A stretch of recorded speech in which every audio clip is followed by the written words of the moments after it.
Donc, suite à ces quelques exemples sur le test de la dérivée première, on va inclure cette grosse étape-là dans un problème à contexte. Donc, si on tourne la page ici, on est rendu à l'optimisation. Donc, l'idée, ça va être de résoudre un problème qui cherche un extrémum, donc qui cherche à optimiser une situation. Maximiser, par exemple, maximiser le volume dans une boîte, maximiser les profits. Ou ça peut être de minimiser, par exemple, l'utilisation de toiles ou de matériaux de construction.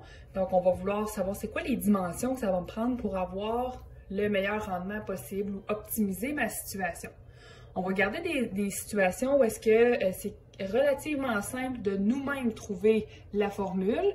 Pour trouver les formules dont vous allez avoir besoin, vous pouvez toujours prendre la feuille de formule que j'ai fournie sur Léa. Donc, on va avoir une stratégie à suivre. Vous allez avoir des faits connus. Évidemment, lire le problème, c'est la base. Donc, vous devez lire le problème. Si c'est possible, faire un dessin. Il va sûrement en avoir un aussi. Dans votre travail, il y en a déjà un. Définir les variables avec les unités de mesure de la quantité qu'on doit optimiser.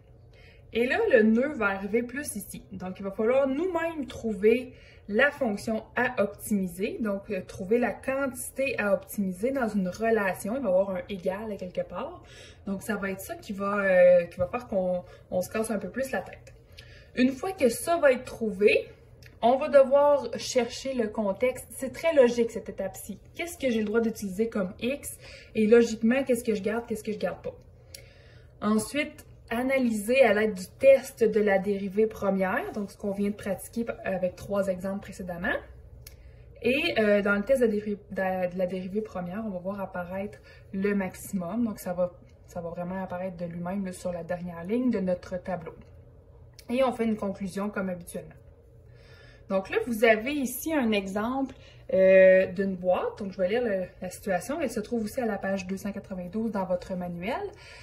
On veut construire une boîte sans couvercle, donc une boîte comme de carton, là, avec pas de couvert, à l'aide d'une feuille de carton de 32 cm sur 14 cm en découpant dans chaque coin des carrés de même aire et en repliant les bords comme cela est indiqué sur l'image suivante. On souhaite maximiser le volume disponible dans cette boîte. C'est une phrase assez importante pour notre étape de maximisation ici. Donc, on doit suivre les étapes pour ne pas se mêler, pour ne pas voir le problème trop gros. Il faut vraiment essayer de le décortiquer, le morceler. Donc, première des choses, le croquis y est déjà fait. Le problème, je l'ai lu, là, je l'ai lu en diagonale. On va s'y attarder un peu plus en précision dans quelques instants. Mais là, on a aussi repéré les mots importants qui vont nous servir bientôt. J'ai des chiffres. Évidemment, je vais m'en servir quelque part. Puis j'ai pas besoin d'attendre dans ce cas-ci. Hein. C'est pas comme les tauliers où vous devez attendre à la fin. Là, vous allez avoir des chiffres pour vous aider à fixer vos variables et fixer vos quantités. Donc, si je fais mes faits connus, je vais juste faire ça ici, les faits connus. Donc, dans mes faits connus, je vais avoir... bon, je regarde mon schéma, il faut être un petit peu visuel. Vous avez la largeur ici, la longueur en bas. Et si je découpe dans chaque coin des carrés identiques, ben, je peux lui donner un nom. Ça va tous les côtés vont être des variables identiques, donc ça va être tout, par exemple, X. Je coupe un carré, donc tous les côtés sont égaux. Je coupe les mêmes carrés dans chaque coin, donc chaque carré est de la même taille. Ce qui fait que quand je vais replier les bords vers le haut, ben, le X, le fameux X, va devenir ma hauteur. Donc, X, ça va être la hauteur de la boîte. Ensuite, je suis capable de déduire. Je pourrais inventer de nouvelles variables, mais ça va me créer, ça va me causer de faire des liens un peu plus tard. Donc, je peux le faire maintenant ou dans l'étape de trouver des liens pour réduire le nombre de variables dans ma fonction optimisée. Donc, je pourrais, par exemple, appeler ça L minuscule pour largeur. Ou je peux déduire c'est quoi la largeur, c'est la largeur ici, parce que quand ça va être plié, les deux espaces vides ne seront plus de la boîte. Donc, la largeur ici va devenir 14 moins 2 côtés de carré coupés. Et la longueur ici, 32 au départ, j'ai enlevé 2 petit X ici qui était de trop pour la réelle largeur ou la réelle longueur de ma boîte. Donc, je peux écrire comme ça ici, L qui vaut 14 moins 2X. Ça, c'est la largeur. Puis j'ai la grande longueur.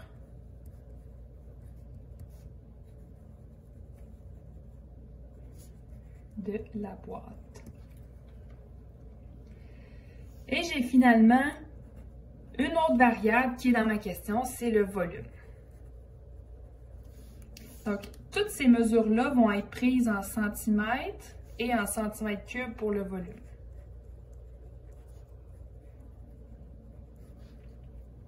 Je vais continuer mon développement sur la page suivante afin d'avoir un peu plus de place. Je cherche par la suite la fonction à optimiser.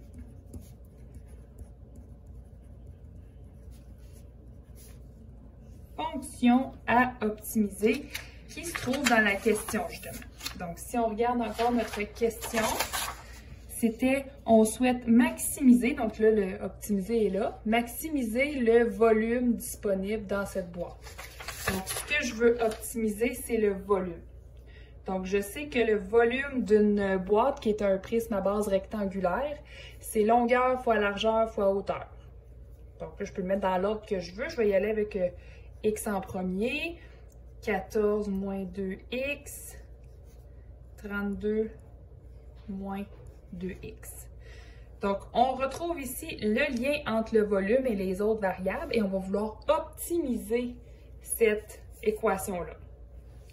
Donc, l'étape suivante, qu'est-ce qu'on nous dit de faire à l'étape suivante, si je regarde ici? S'il y a plusieurs variables, OK, définir la quantité optimisée, c'était ici. S'il y a plusieurs variables, trouve une relation entre celles-ci pour pouvoir exprimer la quantité à optimiser en fonction d'une seule. Ça veut dire que des fois, si par exemple, j'étais partie avec mon problème, j'avais gardé la lettre L et L majuscule, bien, je me serais retrouvée avec un volume qui vaut X fois L fois L. Donc, ce que ça dit, l'étape des calculs ici, c'est d'enlever deux des variables. En fait, s'arranger pour avoir juste une variable d'un côté, une variable de l'autre. Ce qui est déjà fait pour nous. Donc, de notre côté, on a déjà juste des X d'un côté et juste le V de l'autre côté.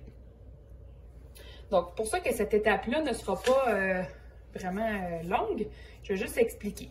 Ici, on n'a pas... non, excusez-moi, on n'a que deux inconnus.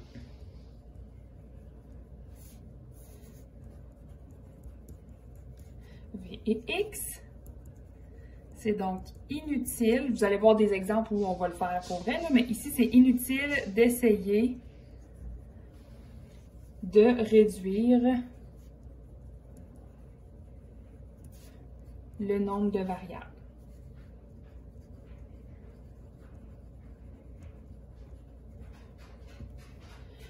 Ensuite, on va devoir trouver le domaine. Donc, l'étape suivante, c'était de trouver le domaine, c'est-à-dire les valeurs valides de X. Valeurs valides de X dans notre contexte. Parce que là, on n'a pas juste des dénominateurs, des racines, des logs.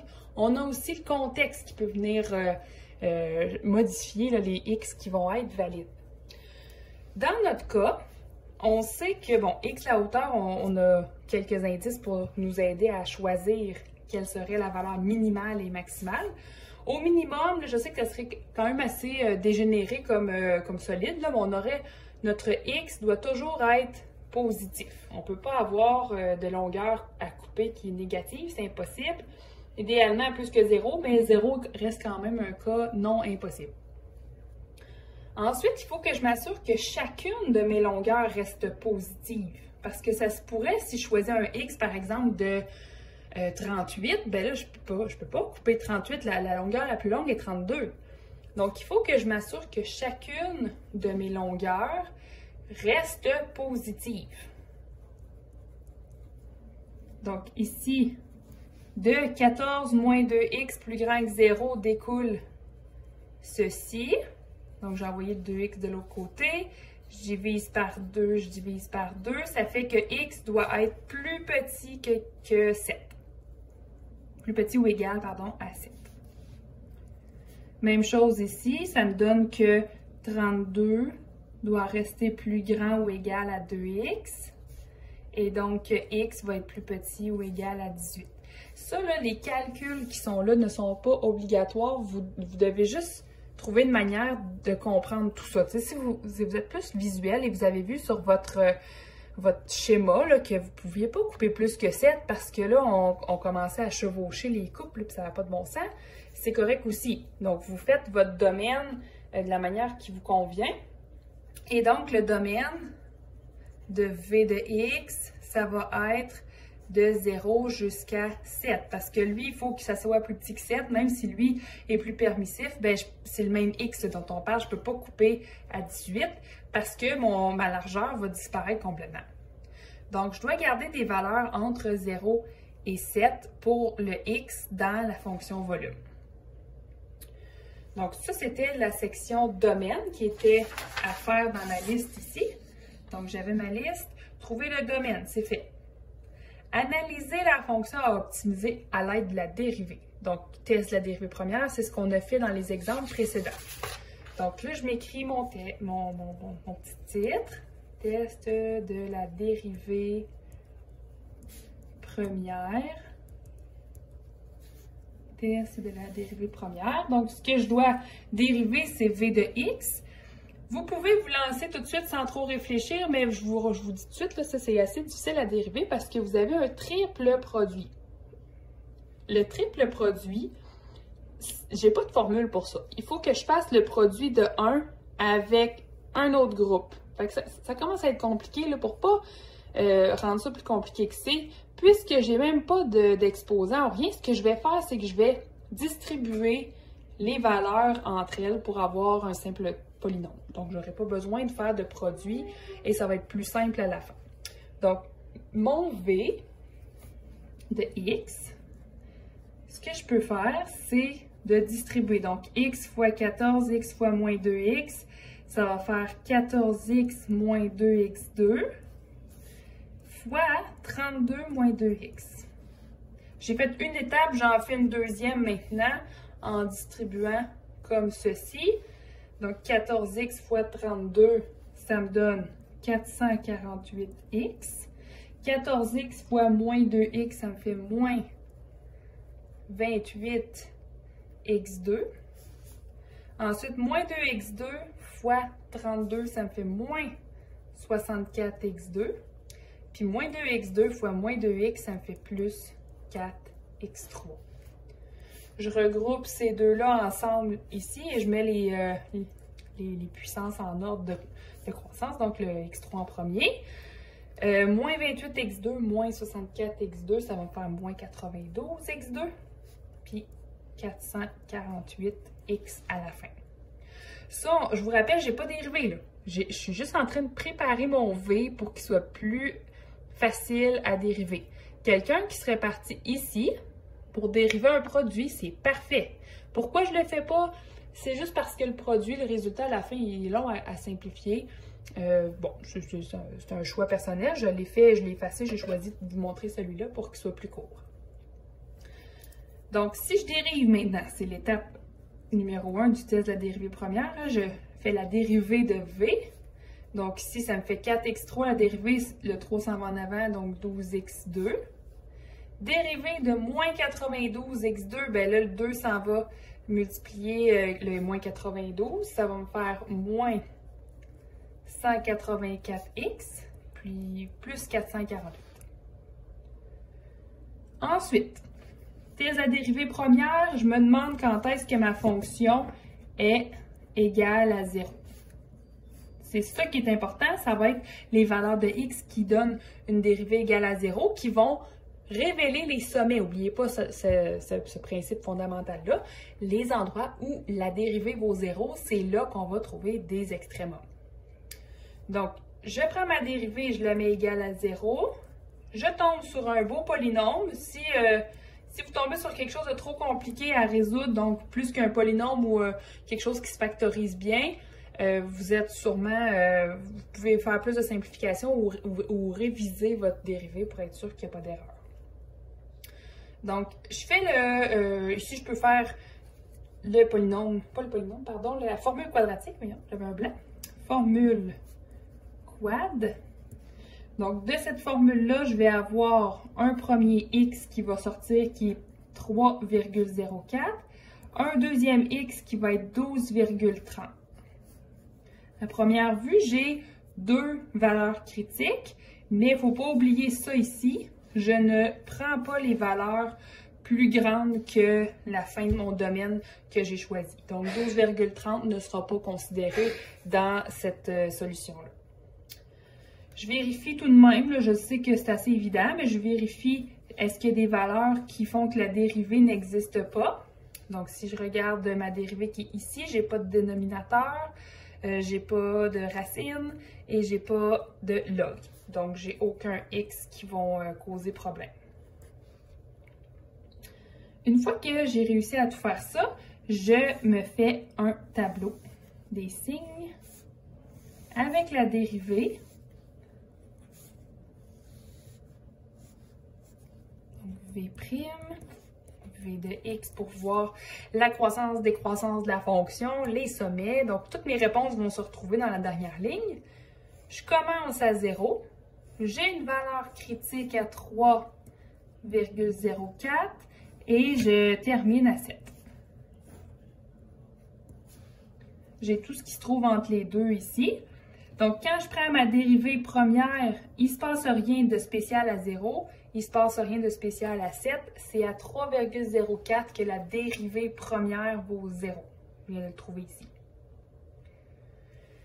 Je trouve le signe pour la dérivée entre 0 et 3,04. Donc, je prends n'importe quoi là, entre les deux. Je peux prendre 1. Donc, si je prends 1 dans la dérivée, bien, je vais avoir 12 moins 184 plus 448. Donc, ça va être positif. Si je teste avec une valeur entre 3,04 et 7, disons 5, bien, vous faites le calcul ici dans la dérivée première, ça va me donner un négatif. Qu'est-ce qui en découle? C'est que la fonction est croissante ici et décroissante ici. Qu'est-ce que vaut la fonction ici à 3,04? Bien, je l'entre dans ma fonction de départ ici ou là, ça revient exactement au même. Donc, 3,04 fois 14 moins 2 fois 3,04 fois 32 moins 2 fois 3,04. Le calcul, vous faites à la calculatrice, ça vous donne 624,07. Les valeurs, donc là, on voit qu'on montait, on descend. Les valeurs extrêmes ici, il faut juste vérifier pour s'assurer qu'il n'y avait pas de maximum qui sont plus hauts que ce qu'on a trouvé ici, ce qui est impossible parce que c'est croissant suivi d'une décroissance, mais on vérifie quand même. Donc, V de 0, ben là, on fait 0 fois quelque chose, ça va faire 0. Puis V de 7, ben là, ça va faire 7 fois 0 fois quelque chose, ça fait 0. Donc, pour minimiser le volume de la boîte, il faudrait, j'ai dit minimiser, c'est maximiser, petit lapsus, maximiser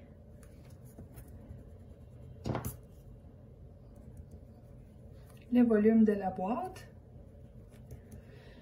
Il faudrait découper des carrés de 3,04 cm dans chaque coin.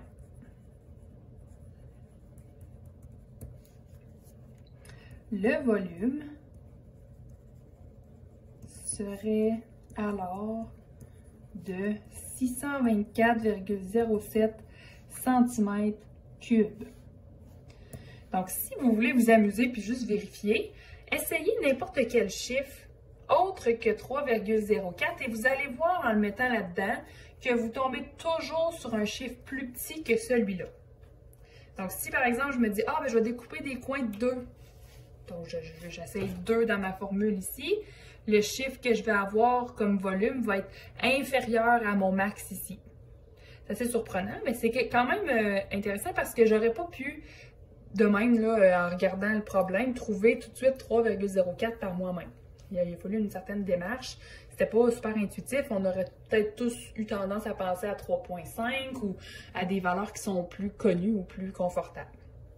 Donc, ça nous donne la longueur du petit X qui va faire en sorte que c'est le plus volumineux possible dans ma boîte. Donc, la boîte n'a pas toujours le même volume, évidemment. Les prismes ne sont pas tous de même volume.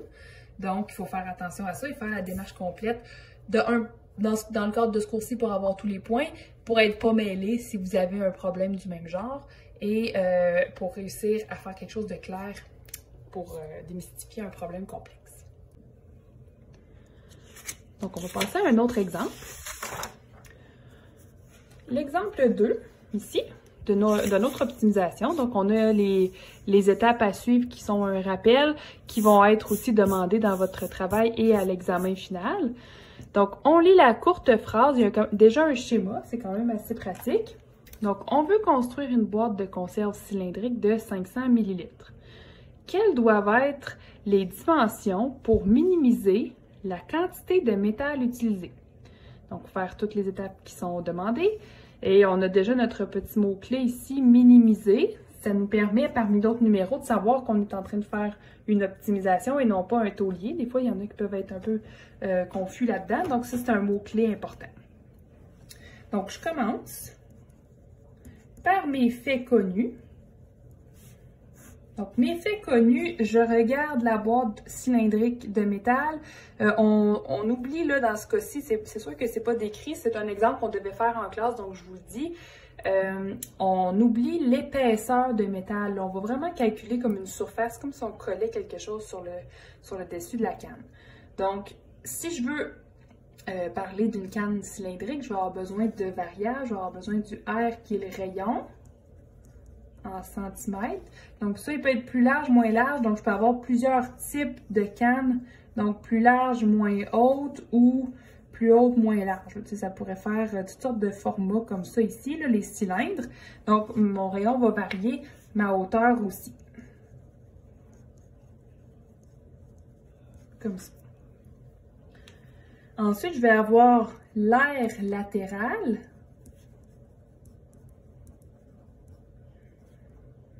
Et total, dans le fond, c'est que je vais prendre l'air des côtés et le dessus. Donc, ça va être tout l'air au total là, de tout ce solide-là.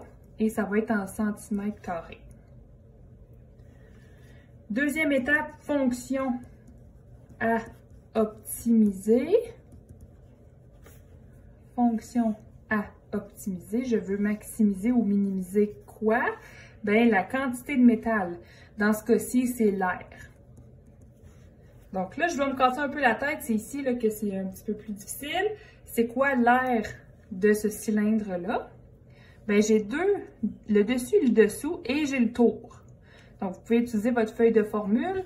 Les deux cercles du dessus et du dessous vont correspondre à 2 fois l'air d'un cercle, donc 2 pierres carrées.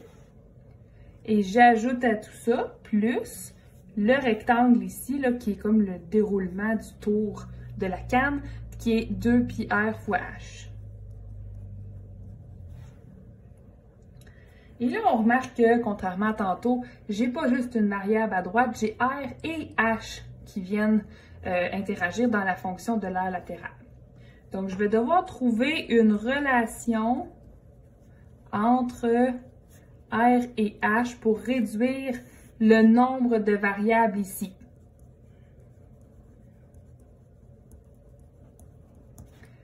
Donc, je dois trouver qu'est-ce qui pourrait bien unir le rayon et la hauteur d'un cylindre.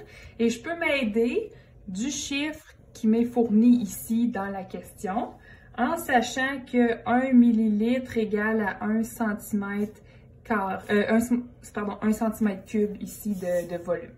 Donc, si je veux 500 millilitres, je vais avoir 500 cm3 de ce produit-là. Donc, sachant ça, je vais pouvoir utiliser la formule du volume d'un cylindre qui est pi r carré fois h.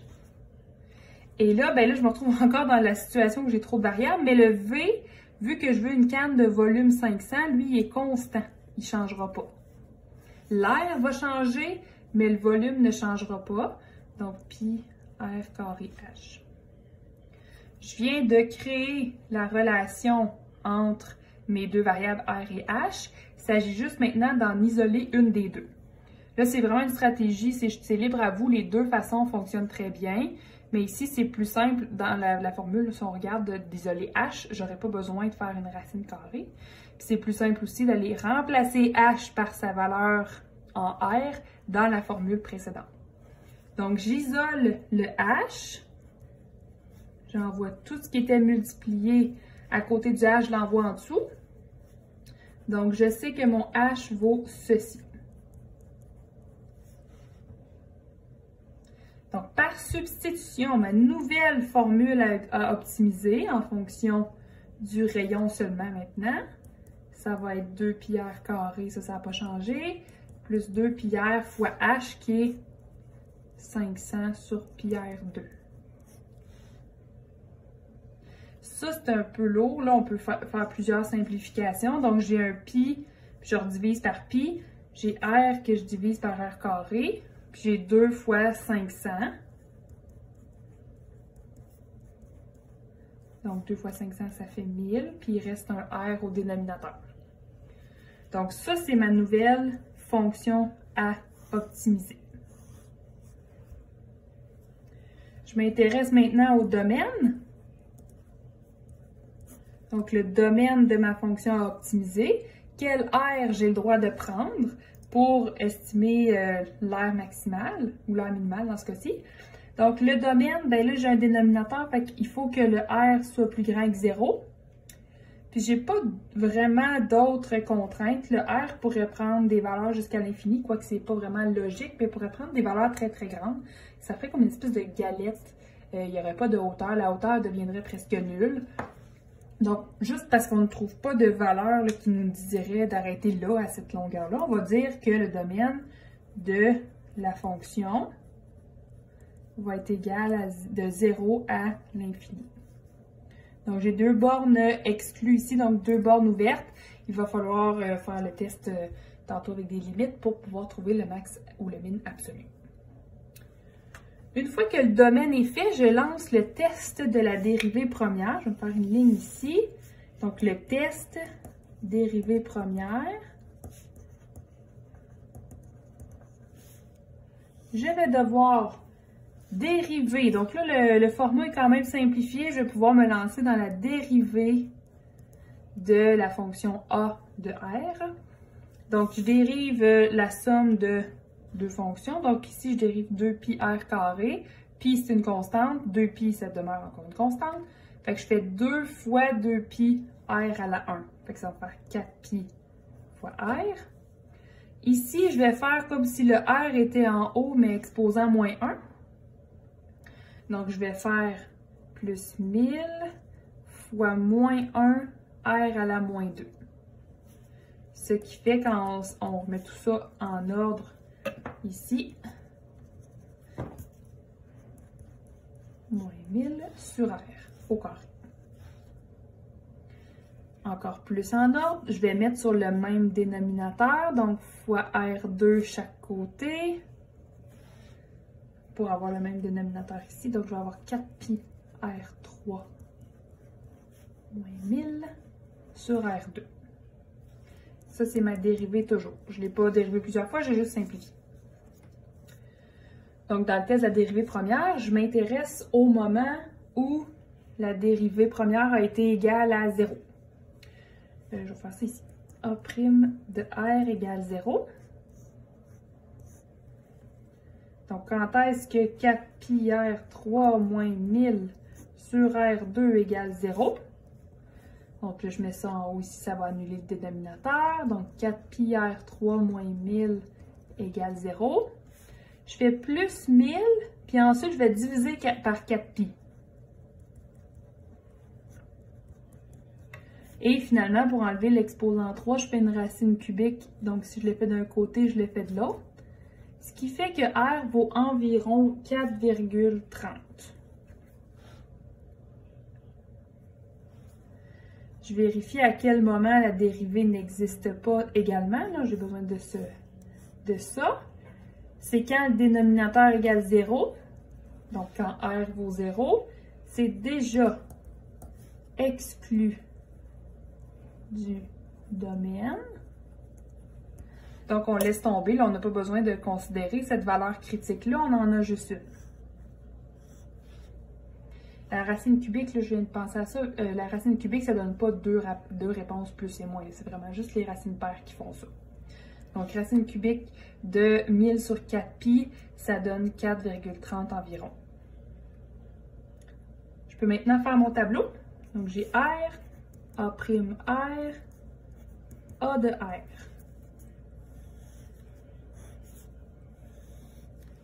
J'ai pas de valeur inclue dans le domaine ici, donc je vais juste laisser l'espace ouvert et je vais mettre mon 4,30 ici. Je ferme mon tableau. J'ai de 0 à 4,30 de ce côté-ci et de 4,30 à l'infini de ce côté-là. La dérivée vaut 0 quand R vaut 4,30. J'essaie des valeurs dans la dérivée, des valeurs entre 0 et 4,30. Par exemple, A' de 1, qui va me donner un négatif. Donc, j'écris un négatif ici. Je peux essayer A' de 10. Calculer. Regardez le signe. Ça fait un plus. Automatiquement, si j'ai un moins, ça veut dire que si la dérivée est négative, la fonction est décroissante. Et si la dérivée est positive, la fonction est croissante. Ça veut dire que si je prends des valeurs de rayons qui sont proches de 0 et que je fais varier ce rayon-là jusqu'à 4,30, l'aire latérale va constamment diminuer jusqu'à atteindre visiblement un minimum. Et quand je prends des valeurs en haut de 4,30, bien là, le rayon va faire en sorte que l'aire totale augmente. Donc, qu'est-ce que serait l'aire si le rayon est de 4,30? Bien là, je peux aller voir dans la formule d'air qui est ici. Je remplace 4,30 au carré fois 2pi plus 1000 sur 4,30. Et là, le résultat va être 348,5. J'ai besoin de vérifier si c'est un min absolu. Donc là, vu que j'ai un intervalle ouvert, je fais ma limite. Quand R tend vers le début ici qui est 0 plus. Donc 0 plus, pourquoi? Bien parce que je suis un petit peu à droite de 0. Les 0 moins ne m'intéressent pas. Là. Les rayons négatifs, ça ne m'intéresse pas. Puis je vais faire tantôt jusqu'à l'infini. Donc là, avec quoi je fais la limite? Bien, c'est vraiment avec celle-ci. C'est la fonction elle-même que je m'intéresse. C'est quoi l'air? Pas la variation de l'air qui m'intéresse, c'est l'air elle-même. Qu'est-ce que ça va être quand le rayon tend vers presque 0? C'est assez surprenant le résultat, là, vous allez voir. Je fais 2pi R2 plus 1000 sur R. Donc 0 au carré, ça fait 0 fois 2pi, ça fait 0. 1000 sur 0 plus, ça fait l'infini. Donc ça fait au total l'infini. Fait que l'air latéral, c'est assez surprenant. Si le rayon tend vers 0, vous allez avoir une aire totale, ou en tout cas, dans ce cas-ci, ça serait presque juste latéral, qui va être l'infini. Donc, c'est pas pour rien qu'on a certains formats, c'est parce que si le rayon est trop petit, bon, ça augmente l'aire de la canne au complet. Et si on prend un rayon très, très, très grand, donc la hauteur va compenser en devenant très petite, on va avoir une espèce de galette. Donc, on va avoir encore une fois l'infini, regardez bien, 2pi fois l'infini au carré, plus 1000 sur l'infini. Donc, ça va me donner l'infini. Fait que je réponds à ma question, est-ce que c'est un min absolu? Oui. Donc, tantôt, l'exemple précédent, j'avais déjà des valeurs de calculer, donc j'ai pu déterminer que c'est un max absolu. Dans ce cas-ci, j'ai eu besoin de faire les limites à cause des intervalles qui étaient ouverts dans mon domaine. Et je conclus par dire, en disant, pardon, pour minimiser l'utilisation de métal, il faut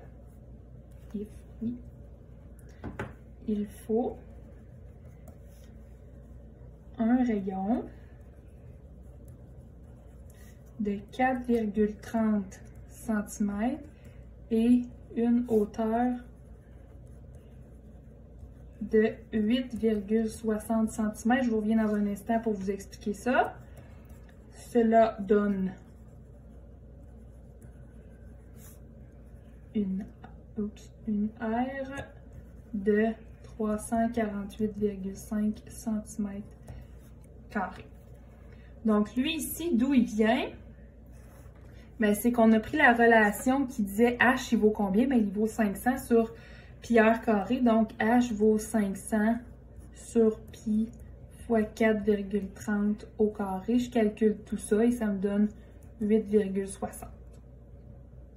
Donc, j'ai les deux dimensions de départ. Tantôt, j'avais juste une dimension. Là, j'en avais deux à trouver. J'ai travaillé mon thèse à dérivée première en camouflant une des deux valeurs. Donc, le H n'était pas impliqué dans mes calculs, mais je suis quand même capable d'aller le rechercher à la fin. Quelqu'un qui aurait décidé d'isoler son R ici et de remplacer les R par leur équivalent en termes de hauteur, ça aurait très bien fonctionné. Le tableau ici aurait simplement mis 8,60 au milieu, qui est là. Donc, le problème se faisait de deux manières. La manière que je viens de vous présenter est un petit peu moins lourde au niveau de la substitution. Donc, ne pas oublier toutes les étapes. Ici, je n'ai pas écrit le titre. Peut-être je pourrais le faire. Conclusion. Donc, puis la vérification du min absolu. Donc, tout est là.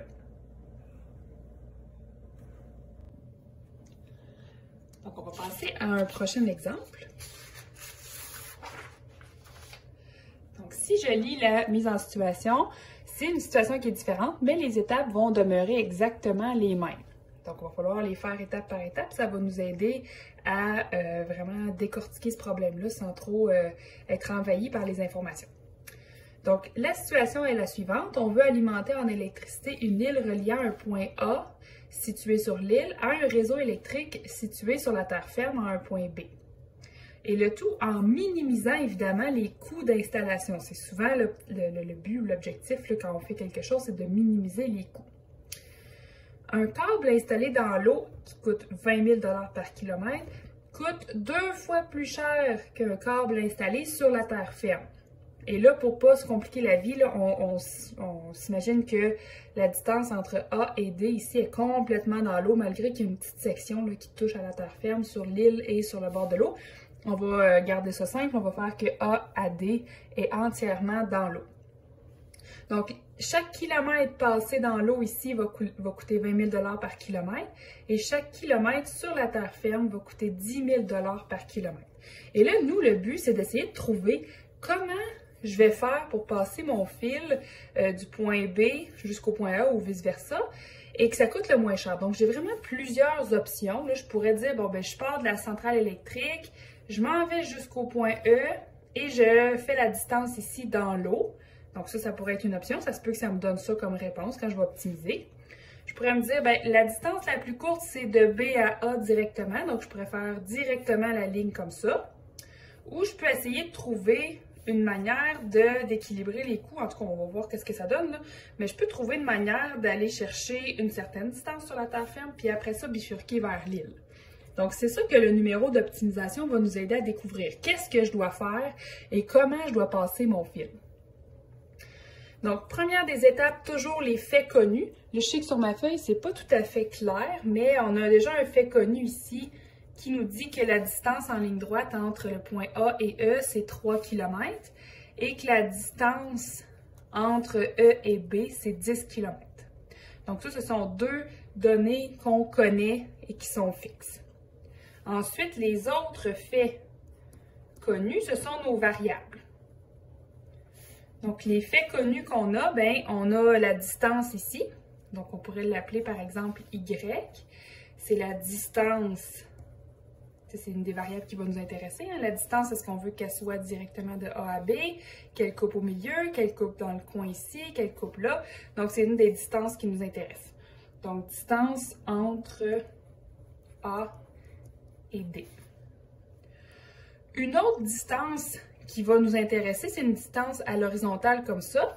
L'idéal, si vous avez, vous regardez le problème pour la première fois, sûrement que vous allez vous mettre le X ici. Je vais juste vous dire que pour les calculs, ça revient plus simple d'aller mettre le X ici. Donc, je vous donne comme cet indice-là, le X va être à cet endroit-là. Donc, le X, c'est la distance entre E et D. Distance entre E et D. Donc là, j'ai deux distances. La distance verticale ici, elle est fixe, puis celle-là, elle est fixe aussi, donc je n'ai pas besoin de mettre une variable pour ça. Deuxième étape, fonction à optimiser. Donc, qu'est-ce que je dois optimiser? C'est, dans ma question, je regarde, c'est minimiser quoi? C'est les coûts. Donc, ma fonction, je vais l'appeler de manière très originale, je vais l'appeler C de X, il n'y a pas de prime là. Donc, je vais l'appeler C de X, tout simplement. Et là, j'essaie de calculer les coûts. Donc, qu'est-ce que ça va me coûter? Je regarde le coût, là, quand je vais prendre la distance en Y, peu importe la longueur qu'elle va avoir, chaque distance en Y va me coûter 20 000 $. Chaque kilomètre là, en Y va me coûter 20 000 $. Et ensuite, j'ajoute à ça la distance que je vais parcourir sur la terre ferme. Ça se peut que ce soit 0, ça se peut que ce soit 10, ça se peut que ce soit autre chose aussi. Donc, la distance entre D et B ici, c'est une petite relation mathématique assez simple. Je fais 10 moins X. Donc, j'ai 10 000 $ à chaque kilomètre, comme ceci. Comme je vous répète, si quelqu'un avait mis le X ici, c'est aussi bon, vous allez trouver la même réponse. C'est juste que dans les calculs un peu plus loin, vous allez voir, c'est plus simple de mettre le X ici. Mais comme je répète encore une troisième fois, c'est la même chose. Donc, j'ai ma fonction à optimiser, mais je me retrouve avec deux variable à l'intérieur de la fonction. Ça, je la garde telle quelle, mais j'ai besoin d'une seule et même variable. Ici, j'avais déjà mis le préambule que c'était C de X. Là. Donc, on va essayer de remplacer le Y par ce que ça vaut en X. Et là, on va apparaître le fameux concept du triangle rectangle. J'ai une base de X, une base de 3 et l'hypoténuse qui est ici, je vais pouvoir la calculer assez simplement. Donc, relation, c'est l'étape suivante, relation entre X et Y. Donc, qu'est-ce qui fait que je peux unir X et Y dans une même équation? C'est que la relation de Pythagore me permet de dire que X au carré plus 3 au carré donne Y au carré. Pour ensuite isoler mon Y, parce que je vais le remplacer ici par son équivalent en X. J'aurais pu faire l'inverse aussi. Donc, j'aurais pu isoler le X et le remplacer ici par son équivalent. J'ai choisi de faire Y, donc je vais faire racine carrée de Y au carré, ce qui va me donner plus ou moins racine carrée de X2 plus 9. Je te l'ai directement, le 3 au carré, ça fait 9. Donc là, on va voir que le moins, finalement, on ne le gardera pas là, parce que dans le domaine, qui est l'étape suivante, on va s'apercevoir qu'on garde des chiffres seulement positifs et l'intérieur ici est strictement positif. Donc, j'ai pas besoin, je veux pas avoir la section négative. Donc, finalement, Y vaut racine de X2 plus 9. Ce que je peux faire par la suite, c'est remplacer ce Y-là en substituant ici. Donc, c de x va devenir 20 000 fois racine de x2 plus 9 plus 10 000, ça n'a pas changé, fois 10 moins x. Donc, ça n'a pas changé. C'est maintenant ma fonction à optimiser. C'est avec elle que je vais continuer le travail. Par la suite, l'étape suivante, c'est le domaine. Donc, domaine de la fonction. Donc, je regarde cette fonction-là. Je ne m'intéresse pas encore à la dérivée. Je veux savoir qu'est-ce que j'ai le droit d'utiliser comme x, qui est ma variable indépendante à l'intérieur ici. Donc, qu'est-ce que j'ai le droit d'utiliser comme x? Bien, le x pourrait valoir 0 si je décide d'aller placer mon point D sur le E. Donc, il peut valoir entre 0 et au maximum, le x va valoir 10. Si j'avais placé mon x à cet endroit-là, ça aurait été le même domaine. Donc, mon domaine, c'est tous les x qui font partie de 0 inclus jusqu'à 10 inclus. Donc là, ce que je peux faire par la suite, c'est le test de la dérivée première.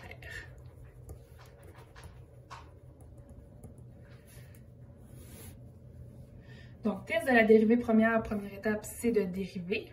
Donc, c'est prime. Je me retrouve à dériver la racine. Donc, si vous commencez à être habitué, là, la racine, au lieu d'écrire une racine, je fais ça comme ça, exposant une demi. Donc, si je veux faire la dérivée, je vais réécrire mon 20 000 fois une demi, x à la 2 plus 9 exposant moins une demi, fois la dérivée de x2 plus 9 qui est 2x. Plus cette section-là qui est 10 000 fois la dérivée de l'intérieur ici, 10 000 étant un coefficient, je n'ai pas besoin de faire le produit nécessairement. Donc, je vais faire la dérivée de 10 moins x qui fait moins 1. Je peux faire un peu de ménage là-dedans. J'avais un sur 2, puis dans le même groupe de multiplication, j'avais un fois 2, donc ça va s'éliminer. J'ai l'exposant moins une demi qui va s'en aller en bas, donc il me reste en haut 20 000 x, puis en bas x2 plus 9 exposant une demi, ou son synonyme, c'est racine de x2 plus 9. Plus 10 000 fois moins 1, ben ça fait comme fois, pas fois, mais ça fait moins 10 000. Et je vais mettre tout ça sur le même dénominateur. Donc, je fais fois racine de x2 plus 9 en bas et en haut pour mettre le tout sur le même dénominateur. Moins 10 000, racine de x2 plus 9. Tout ça sur racine de x2 plus 9. Dernière mini simplification, on peut faire une mise en évidence avec les gros chiffres qui sont ici pour ne pas être obligé de toujours les réécrire tous les deux. Donc, qu'est-ce qu'ils ont comme facteur commun? C'est 10 000. Ici, ça va me donner 2x moins racine de x2 plus 9 sur racine de x2 plus 9. Donc, ça, c'est ma dérivée. Première des étapes. Ensuite, qu'est-ce que je dois faire avec cette fameuse dérivée? Ben, c'est de trouver les valeurs critiques. Donc, les valeurs critiques, je dois mettre la dérivée égale à 0. Je vais prendre une nouvelle feuille. Donc, je vais prendre ici. Donc, je dois mettre ma dérivée égale à 0. J'indique ce que je suis en train de faire. Ici, oups, égale 0. Donc, je vais écrire 0 égale 10 000 fois 2x moins racine de x2 plus 9 sur racine de x2 plus 9. Donc, ça, c'est ma dérivée, puis je l'ai mis égale à 0. Première des étapes, je multiplie le dénominateur en haut, fait que ça donne 0 fois le dénominateur, qui reste 0.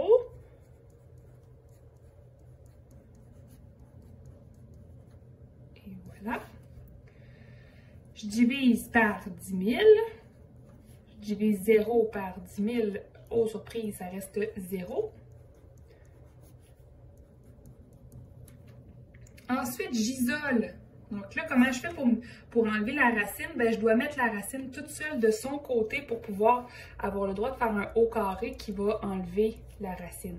Donc, qu'est-ce que j'ai fait? J'avais moins racine de x2 plus 9, je l'ai envoyé de l'autre côté en faisant plus racine de x2 plus 9 des deux côtés. Une fois que j'ai la racine toute seule, j'ai le droit de faire un haut carré pour l'enlever. Puis si je le fais d'un côté, je le fais de l'autre. Donc, racine au carré, ça s'annule.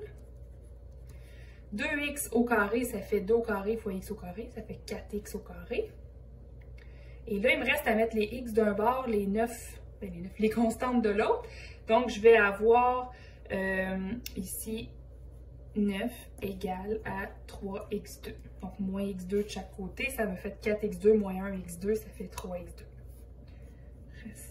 Racine divisé en 3, ça me fait 3 ici. Et donc, x va valoir plus ou moins racine de 3. Parce qu'oubliez pas, hein, si je fais racine de 3 à la 2, ça va me donner 3. Puis si je fais moins racine de 3, tout ça à la 2, ça va aussi me donner 3. Mais à cause du domaine, donc à cause du domaine, je vais garder seulement racine de 3 parce que le domaine garde les valeurs positives seulement.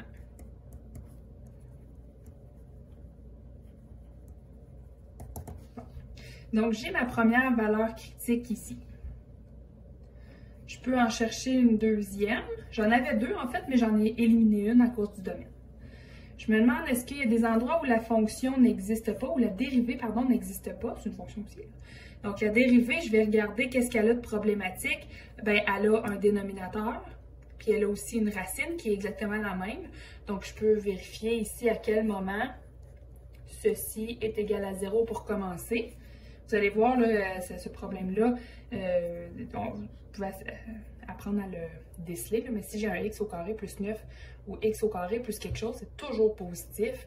Donc, je vais forcer fort, là, mais je n'arriverai jamais à trouver une valeur qui va annuler tout ça.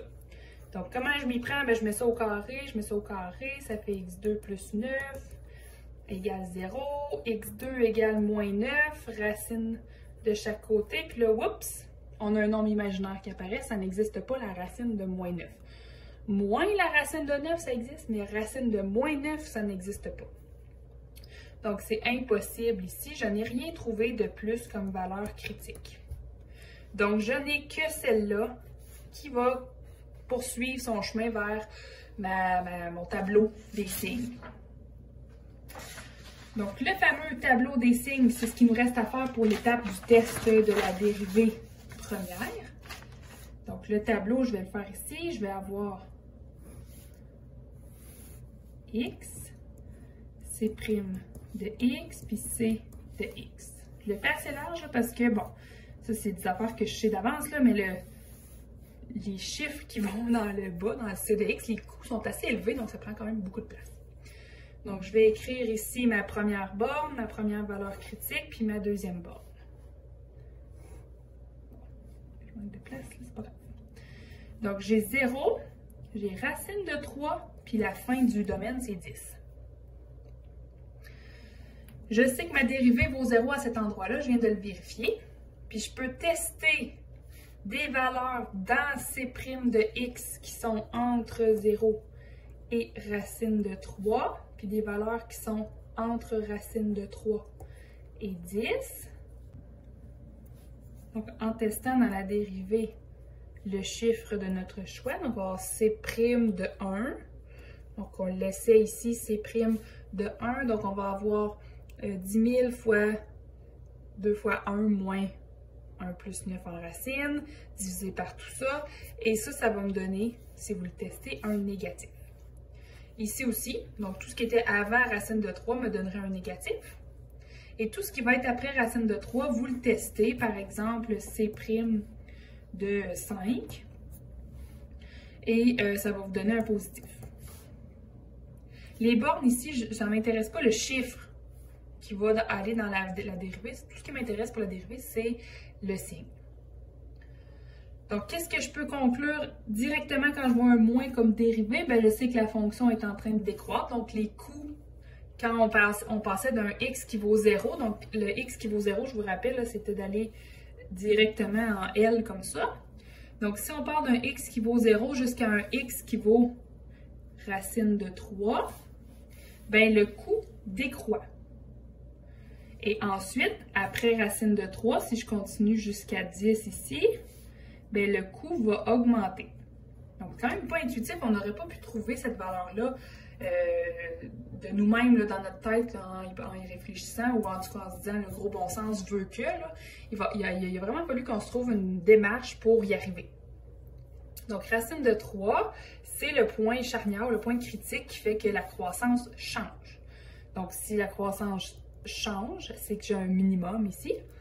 Et donc, je veux savoir si c'est un minimum absolu ou relatif. Donc, qu'est-ce que je dois vérifier? C'est dans la fonction ici, le c de x. Je me demande qu'est-ce qui va là?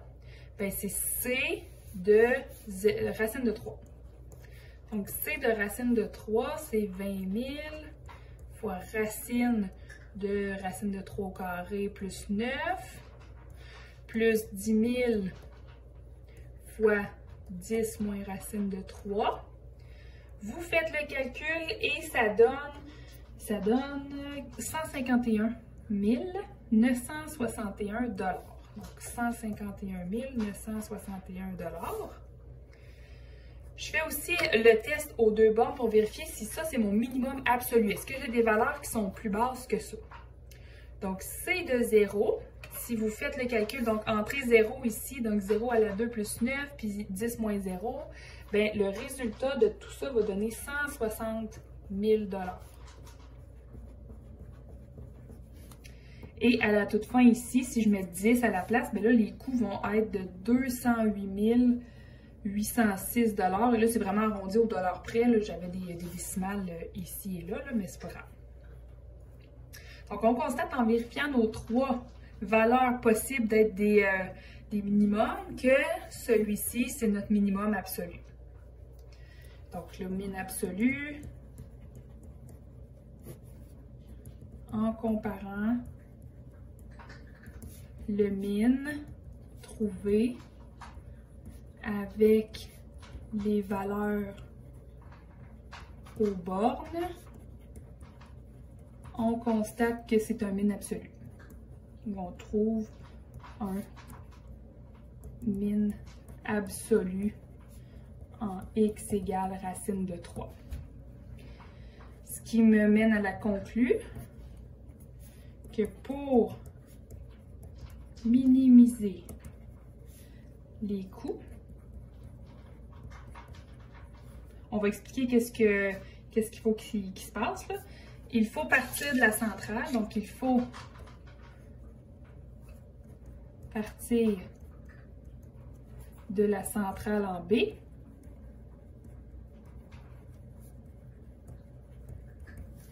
Et parcourir,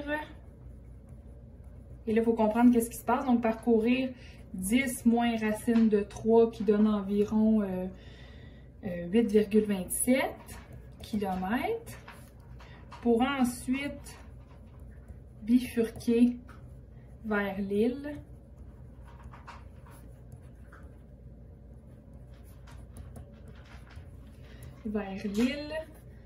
et faire les 3,46 km qui restent dans l'eau.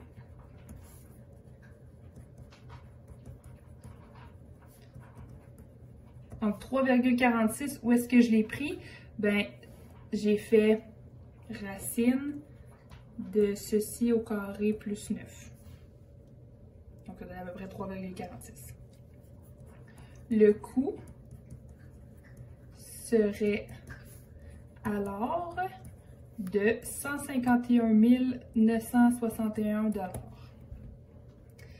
Donc, c'est ce qui complète le dernier exemple, qui est quand même un petit peu plus lourd que les deux autres, mais qui peuvent très bien se retrouver dans un contexte d'examen. Donc, je vous invite à le prendre en note et le garder précieusement.